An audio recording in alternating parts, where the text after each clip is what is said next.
ପିଲାମାନେ ଆଜି ମୁଁ ଓଡ଼ିଆ ବର୍ଣ୍ଣମାଳାର ଭାଗ 8ରେ ତୁମମାନଙ୍କୁ ଶିଖେଇବି ପ ଫ ବ ଭ ଆଉ କେମିତି ତାକୁ ମଡ଼େଇକିନା ଆମେ ମାନେ ଶିଖିପାରିବା ପ ଫ ବ ଭ ମକୁ।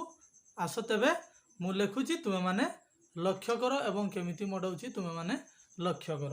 ତ ପ୍ରଥମେ ମୁଁ ଲେଖିବି ପ, ଏଠି ଲେଖିବି କ'ଣ ନା ପ ଲେଖୁଛି, ଏ ହେଉଛି ପ, ଏ ହେଉଛି କ'ଣ ନା ପ, ତାପରେ ଏ ହେଉଛି ଫ, ଏ ହେଉଛି କ'ଣ ନା ଫ, ପ ଫ, ତାପରେ ଲେଖିବି ଏ ହେଉଛି କ'ଣ ନା ବ, ଏ ହେଉଛି ବ, ତାପରେ ଏ ହେଉଛି ଭ, ତାପରେ ଏ ହେଉଛି ମ। ତାହେଲେ ପ ଫ ବ ଭ ମ, ପ ଫ ବ ଭ ମ, ପ ଫ ବ ଭ ମ, ପ ଫ ବ ଭ ମ, ପ ଫ ବ ଭ ମ। ତେବେ ଚାଲ ପିଲାମାନେ ମୁଁ କେମିତି ଏଇ ପ ଫ ବ ଭ ମକୁ ମଡ଼ଉଛି ତୁମେମାନେ ଲକ୍ଷ୍ୟ କର। ତ ଏ ହେଉଛି ପ, ପ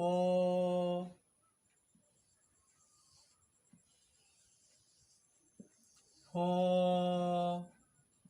ବ ବ ଭ,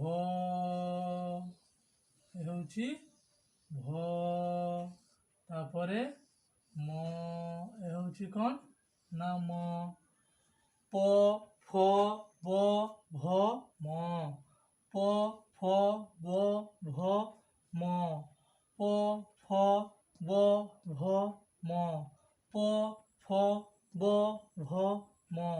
ଏ ହେଉଛି ପ ବର୍ଣ୍ଣମାଳା, ଏ ହେଉଛି ଫ ବର୍ଣ୍ଣମାଳା, ଏ ହେଉଛି ବ ବର୍ଣ୍ଣମାଳା, ଏ ହେଉଛି ଭ ବର୍ଣ୍ଣମାଳା, ଏ ହେଉଛି ମ ବର୍ଣ୍ଣମାଳା। ତେବେ ପ ଫ ବ ଭ ମ, ପ ଫ ବ ଭ ମ, ପ ଫ ବ ଭ ମ। ତେବେ ଆଉ ଥରେ ମୁଁ ମଡ଼ଉଛି ତୁମେମାନେ ଲକ୍ଷ୍ୟ କର। ଏ ହେଉଛି କ'ଣ ନା ପ, ଏ ହେଉଛି ପ, ଏ ହେଉଛି ଫ, ଉପରେ ଶୂନ ଗୋଟେ ଦେଇଦେବା ଫ, ତାପରେ ବ ଭ, ହେଉଛି ଭ, ଏ ହେଉଛି ମ, ମ। ଆଉ ଥରେ ମୁଁ ମଡ଼ଉଛି ତୁମେମାନେ ଲକ୍ଷ୍ୟ କର। ପ ଫ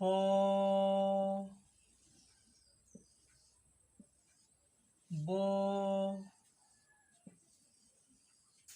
ଭ, ହେଉଛି ଭ, ଏ ହେଉଛି ମ, ପ ଫ ବ ଭ ମ, ପ ଫ ବ ଭ ମ, ପ ଫ ବ ଭ ମ, ପ ଫ ବ ଭ ମ। ପ ବର୍ଣ୍ଣମାଳା, ଫ ବର୍ଣ୍ଣମାଳା, ବ ବର୍ଣ୍ଣମାଳା, ଭ ବର୍ଣ୍ଣମାଳା, ଏ ମ ବର୍ଣ୍ଣମାଳା।